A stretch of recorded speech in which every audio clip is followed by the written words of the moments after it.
Hello, welcome to my channel. ಇವತ್ತು ಕಳಲೆ ಪಲ್ಯ ಹೇಗೆ ಮಾಡೋದು ಅಂತ ನೋಡೋಣ. ಅದಕ್ಕೆ ಬೇಕಾಗಿರೋ ಸಾಮಗ್ರಿಗಳು: ಕಳಲೆ ನೆನೆಸಿಟ್ಟಿರೋದು, ಕಾಳು ನೆನೆಸಿಟ್ಟಿರೋದು, ಬೆಳ್ಳುಳ್ಳಿ ಒಂದು 10, ಕರಿಬೇವು ಒಂದು 10, ಸಾಸಿವೆ 1 ಟೇಬಲ್ ಸ್ಪೂನ್, ಒಣಮೆಣ್ಸಿನ್ಕಾಯಿ ಗುಂಟೂರು ಅಥವಾ ಬ್ಯಾಡಗಿ ಯಾವುದಾದ್ರೂ ಆಗುತ್ತೆ, ಈರುಳ್ಳಿ medium size, tomato medium size, ಕಾಯಿ ತುರಿ. ಇವಾಗ ಮಾಡುವ ವಿಧಾನ ಹೇಗೆ ಎಂದು ನೋಡುವ. ಮೊದಲಿಗೆ ಸ್ಟವ್ ಹಚ್ಕೊಳ್ಳಿ. ಸ್ಟವ್ ಹಚ್ಕೊಂಡು ಇಲ್ಲಿ ನಾನು ಕುಕ್ಕರ್ ಯೂಸ್ ಮಾಡ್ತಾ ಇದ್ದೀನಿ. ಸೊ ನೀವು ಕುಕ್ಕರೇ ಯೂಸ್ ಮಾಡಬಹುದು, ಇಲ್ಲ ಯಾವ ಪಾತ್ರೆ ಬೇಕಾದ್ರೂ ಯೂಸ್ ಮಾಡ್ಬೋದು. ಅದಕ್ಕೆ 1 table spoon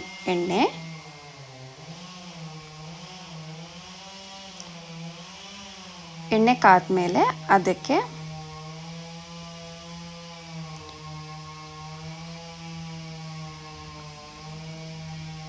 one table spoon ಸಾಸಿವೆ. ಸೊ ಸಾಸಿವೆ ಚೆನ್ನಾಗಿ ಚಟಪಟ ಅಂತ ಸೌಂಡ್ ಬರಬೇಕು.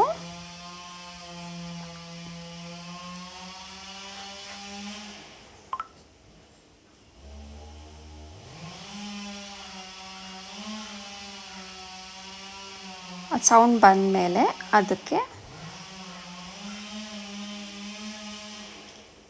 ಕರಿಬೇವು ಹಾಕ್ಕೊಳ್ಳಿ.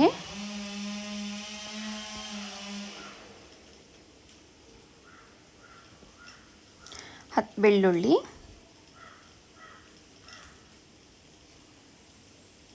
ಇವಾಗ ಚೆನ್ನಾಗಿ ಬಾಡಿಸ್ಕೊಳ್ಳಿ. ಎಲ್ಲಿ ತನಕ ಅಂತ ಅಂದರೆ ಬೆಳ್ಳುಳ್ಳಿದು ಸ್ವಲ್ಪ ರಾ ಸ್ಮೆಲ್ ಹೋಗಬೇಕು, ಅಲ್ಲಿ ತನಕ ಸ್ವಲ್ಪ ಚೆನ್ನಾಗಿ 1 to 2 ಮಿನಿಟ್ಸ್ ಚೆನ್ನಾಗಿ ಬೇಯಿಸ್ಕೊಳ್ಳಿ. ಆಮೇಲೆ ಇವಾಗ ಒಣಮೆಣ್ಸಿನ್ಕಾಯಿನ ನಾನಿಲ್ಲಿ ಕಟ್ ಮಾಡಿ ಹಾಕ್ತಾ ಇದ್ದೀನಿ.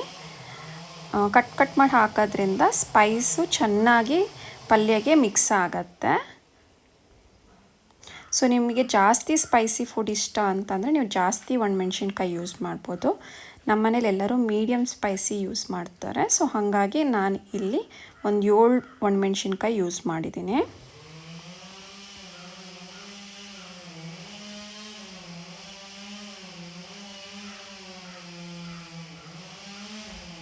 ಚೆನ್ನಾಗಿ ಒಣಮೆಣ್ಸಿನ್ಕಾಯಿ ಎಲ್ಲದನ್ನೂ ಚೆನ್ನಾಗಿ ಹುರ್ಕೊಳ್ಳಿ.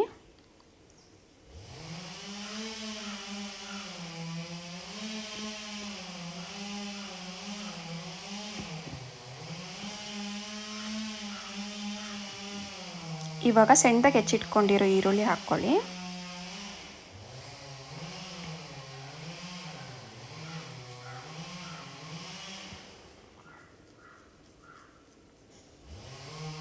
ಇವಾಗ ಈರುಳ್ಳಿ ಟ್ರಾನ್ಸ್ಪರೆಂಟ್ ಕಲರ್ ಬರೋ ತನಕ ಚೆನ್ನಾಗಿ ಬೇಯಿಸ್ಕೊಳ್ಳಿ, 1-2 ನಿಮಿಷ.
ಇವಾಗ ಈರುಳ್ಳಿ ಬೆಂದ ಮೇಲೆ ಇದಕ್ಕೆ ಮೀಡಿಯಮ್ ಸೈಜಲ್ಲಿ ಹೆಚ್ಚಿಟ್ಕೊಂಡಿರೋ 1 ಟೊಮ್ಯಾಟೊ ಹಾಕ್ಕೊಳ್ಳಿ.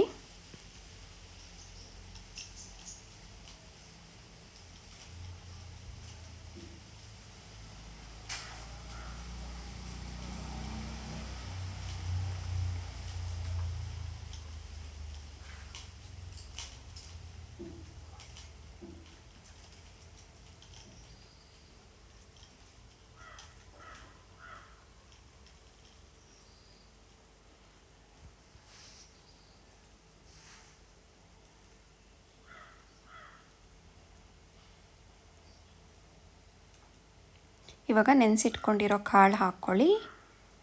ಇಲ್ಲಿ ನೀವು ಯಾವುದೇ ಥರದ್ದು ಬೇಕಾದ್ರೂ ಕಾಳು ಹಾಕ್ಕೊಬೋದು. ನಾನಿಲ್ಲಿ ಬ್ಲ್ಯಾಕ್ ಚೆನ್ನ ಕಾಳು ಯೂಸ್ ಮಾಡಿದ್ದೀನಿ, ಬಟ್ ನಿಮಗೆ ಯಾವ ಕಾಳು ಇಷ್ಟ ಆಗುತ್ತೆ, ಯಾವ ಕಾಳು ಬೇಕಾದ್ರೂ ಹಾಕೊಬೋದು. ಬಟ್ ಇದು ಕಳಲೆ ಜೊತೆ ತುಂಬ ಒಳ್ಳೆ ಕಾಂಬಿನೇಷನ್ನು. ಸೊ ಹಾಗಾಗಿ ನಾವಿಲ್ಲಿ ಬ್ಲ್ಯಾಕ್ ಚೆನ್ನ ಯೂಸ್ ಮಾಡ್ತಾ ಇದ್ದೀವಿ.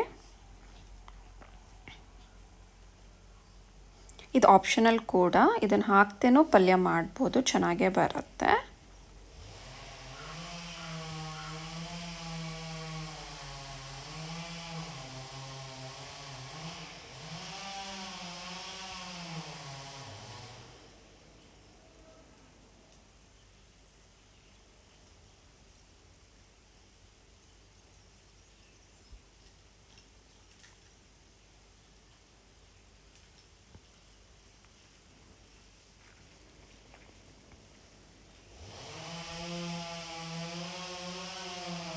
ಇವಾಗ ರುಚಿಗೆ ತಕ್ಕಷ್ಟು ಉಪ್ಪು ಹಾಕ್ಕೊಳ್ಳಿ.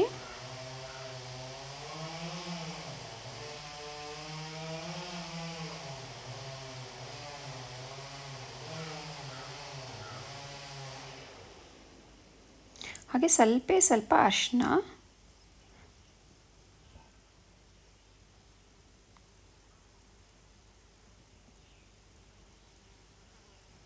ಚೆನ್ನಾಗಿ ಇವಾಗ ಮಿಕ್ಸ್ ಮಾಡ್ಕೊಳ್ಳಿ.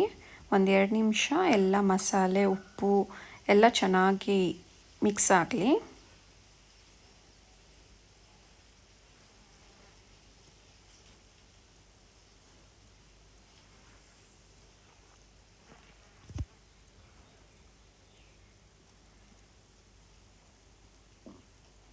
ಇವಾಗ ಕಳಲೆ ಮತ್ತು ಅದಕ್ಕೆ ನೆನೆಸಿಟ್ಟಿದ್ದ ನೀರು ಎರಡೂ ಒಟ್ಟಿಗೆ ಹಾಕಿ, ನೀರು ಬೇಕು ಇಲ್ಲಿ.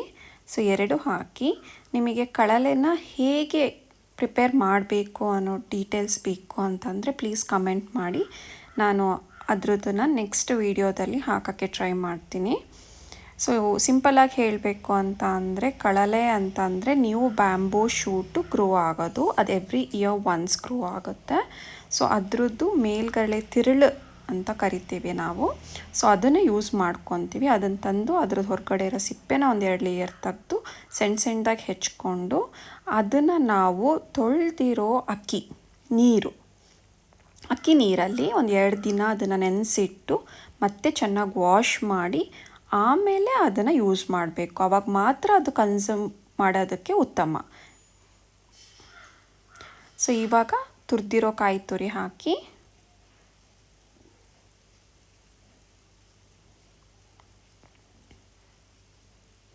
ಇವಾಗ ಒಂದು ಸತಿ ಚೆನ್ನಾಗೆಲ್ಲ ಮಿಕ್ಸ್ ಮಾಡ್ಕೊಳ್ಳಿ. ಮಿಕ್ಸ್ ಮಾಡಿ ಒಂದು ಸತಿ ಉಪ್ಪು ಎಲ್ಲ ಟೇಸ್ಟ್ ಮಾಡಿ ಹೇಗಿದೆ ಅಂತ. ನಿಮಗೆ ಈ ಸಮಯದಲ್ಲಿ ಏನಾದರೂ ಖಾರ ಕಮ್ಮಿ ಅಂತ ಫೀಲ್ ಆದರೆ 1/2 ಟೇಬಲ್ ಸ್ಪೂನ್ ಅಥವಾ 1 ಟೀ ಸ್ಪೂನಷ್ಟು ಪೆಪ್ಪರ್ ಪೌಡರ್ ಹಾಕ್ಬೋದು.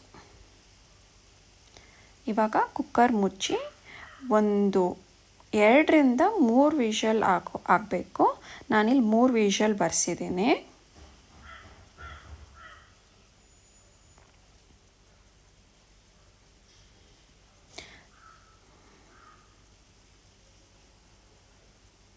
ಇವಾಗ 3 ವಿಷಲ್ ಆಗಿದೆ. ನೋಡೋಣ ಹೇಗಾಗಿದೆ ಅಂತ. ನೋಡಿ ಎಷ್ಟು ಚೆನ್ನಾಗಿ ಬಂದಿದೆ ಅಂತ.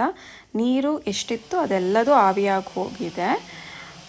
ಸ್ವಲ್ಪ ನೀರಿದೆ. ನಮಗೆ ಸ್ವಲ್ಪ ನೀರು ಕನ್ಸಿಸ್ಟೆನ್ಸಿ ಇಷ್ಟ ಆಗುತ್ತೆ, ಬಿಕಾಸ್ ನಾವು ಡೈರೆಕ್ಟ್ ಅನ್ನದ ಜೊತೆ ಮಿಕ್ಸ್ ಮಾಡ್ಕೊಂಡು ತಿನ್ನೋಕ್ಕೆ ಇಷ್ಟಪಡ್ತೀವಿ. ಸೊ ನೋಡಿ ಎಷ್ಟು ಚೆನ್ನಾಗಿ ಎಲ್ಲ ಬೆಂದು ಎಲ್ಲ ಮಿಕ್ಸ್ ಆಗಿದೆ ಮಸಾಲ ಅಂತ ಹೇಳಿಬಿಟ್ಟು. ಇಲ್ಲಿ ಯಾವುದೇ ಥರ ಮಸಾಲ ಪೌಡರು ಯೂಸ್ ಮಾಡಿಲ್ಲ, ಖಾರಕ್ಕೆ ಬರೀ ಚಿಲ್ಲಿ ಯೂಸ್ ಮಾಡಿದ್ದೀವಿ ಅಷ್ಟೇ. ಎಷ್ಟು ಚೆನ್ನಾಗಿ ಬಂದಿದೆ ನೋಡಿ. ಇದು ಎಲ್ಲದಕ್ಕೂ ರೈಸ್ ಆಗಿರ್ಬೋದು, ರೊಟ್ಟಿ ಆಗಿರ್ಬೋದು, ಚಪಾತಿ ಆಗಿರ್ಬೋದು, ಹಾಗೆ ಸುಮ್ಮನೆ ತಿನ್ನೋಕ್ಕೂ ಅಷ್ಟು ರುಚಿಯಾಗಿರುತ್ತೆ. ನಿಮಗೇನಾದರೂ ಸಿಕ್ಕಿದ್ರೆ, ಕಳಲೆ ಬ್ಯಾಂಬೂ ಶೂಟ್ ಸಿಕ್ಕಿದ್ರೆ ದಯವಿಟ್ಟು ಈ ರೆಸಿಪಿನ ಒಂದು ಸತಿ ಮಾಡಿ ನೋಡಿ. ನಿಜವಾಗ್ಲೂ ನೀವು ಇಷ್ಟಪಡ್ತೀರಾ. ಮಲೆನಾಡು ಸೈಡಂತೂ ಇದು ಸಿಕ್ಕೇ ಸಿಗತ್ತೆ. ಬಿಸಿ ಬಿಸಿಯಾಗಿ ಅನ್ನ ಕಲಿಸ್ಕೊಂಡು ತಿಂದರೆ ಆಹಾ ಏನು ರುಚಿ. ರೊಟ್ಟಿ ಜೊತೆ ಅಂತೂ ಇನ್ನೂ ತುಂಬ ರುಚಿ ಅನಿಸುತ್ತೆ. ಇದು ಸಿಗೋದೇ ವರ್ಷಕ್ಕೊಂದು ಸತಿ, ಕಾಯ್ತಾ ಇರ್ತೀವಿ ಇದು ಸಿಗೋದಕ್ಕೆ. ಬಟ್ ನಿಜವಾಗ್ಲೂ ತುಂಬ ರುಚಿ ಆಗುತ್ತೆ. ಸಿಕ್ಕರೆ ಈ ಥರ ಒಂದು ರೆಸಿಪಿ ಸಿಂಪಲ್ ನೋಡಿ, ಎಷ್ಟು ಬೇಗ ಆಗುತ್ತೆ ಅಂದರೆ ಅಷ್ಟು ಬೇಗ ಆಗುತ್ತೆ. ಸಿಂಪಲ್ ರೆಸಿಪಿ ಮಾಡಿ ನೋಡಿ ಹೇಗಾಯಿತು ಅಂತ ಕಮೆಂಟಲ್ಲಿ ತಿಳಿಸಿ. ನಿಮಗೆಲ್ಲರಿಗೂ ಈ ರೆಸಿಪಿ ಇಷ್ಟ ಆಗಿದೆ ಅಂತ ಅಂದ್ಕೊಂಡಿದ್ದೀನಿ. ಈ ರೆಸಿಪಿ ಇಷ್ಟ ಆಗಿದರೆ ಲೈಕ್, ಕಮೆಂಟ್ ಮತ್ತು ಸಬ್ಸ್ಕ್ರೈಬ್ ಮಾಡಲು ಮರಿಬೇಡಿ. Thank you.